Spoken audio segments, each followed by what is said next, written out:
नमस्कार, आप सुन रहे हैं रेडियो हिंदुस्तान और मैं हूं आपके साथ मनीषा। मित्रों, स्वागत है आप सभी का आज रेडियो हिंदुस्तान पर। आज की जानकारी, रेडियो इन्फॉर्मेशन आपके लिए बहुत ही महत्वपूर्ण है। हमारी संस्कृति में, हमारे धर्म में पेड़ पौधों में भी ईश्वर का वास माना जाता है और उनकी पूजा की जाती है।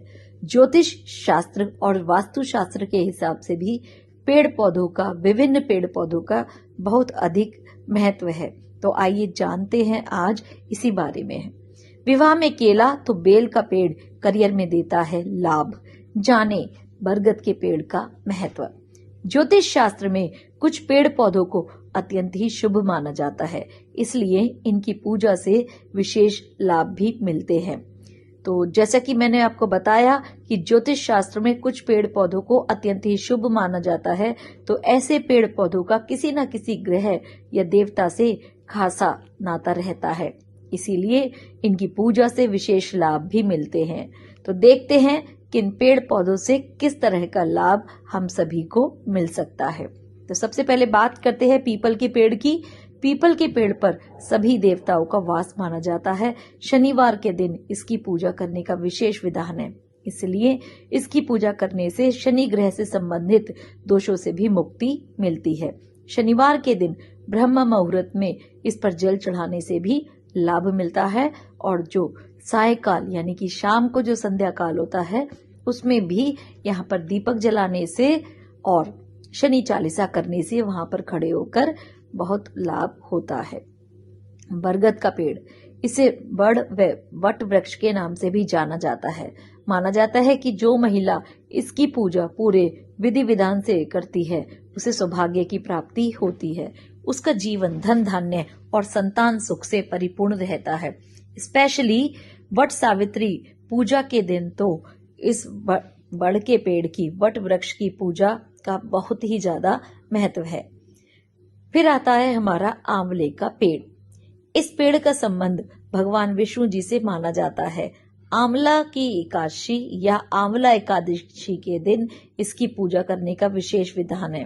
व्रत रहने के दौरान इस दिन संध्या काल में आंवले के पेड़ के नीचे ही भोजन किया जाता है। इसके अलावा इसकी पूजा से माँ लक्ष्मी भी प्रसन्न रहती है। बेल का पेड़, यह भगवान शिव का पसंदीदा पेड़ है। इसके पत्ते एवं फल उन्हें अत्यंत प्रिय हैं। इसके 3 पत्तों का जोड़ा शिवलिंग पर चढ़ाया जाता है। नियमित रूप से इसके पत्ते भगवान शिव को चढ़ाने से करियर में विशेष लाभ मिलता है। बेल का पत्ता यानी कि बिल पत्र शिव जी को अत्यंत ही प्रिय है, लेकिन साथ में ये ध्यान रखना चाहिए कि जिन दिनों पर शिव जी का व्रत होता है उन दिनों बिल्व पत्र नहीं तोड़े जाते हैं, उससे पहले ही तोड़कर रखना चाहिए। और जो इसका जो ग्लॉसी यानी कि चिकना वाला जो साइड है बेलपत्र का, उसको शिव जी के ऊपर, शिवलिंग के ऊपर चढ़ाना चाहिए। तो फिर आता है अशोक का पेड़। तो मित्रों, जैसे कि आपको पता हो कि सुंदरकांड में सीता जी अशोक वृक्ष के नीचे ही निवास करती थी। अशोक का पेड़ इसलिए माता सीता को अत्यंत प्रिय है और माना जाता है कि इसकी पूजा से सभी तरह के दुख दूर होते हैं। यह इंसान के सभी तरह के शोक को हर लेता है और जिस घर में अशोक का पेड़ होता है तो वहां भी उन लोगों को तरक्की मिलती है, पुण्य मिलता है।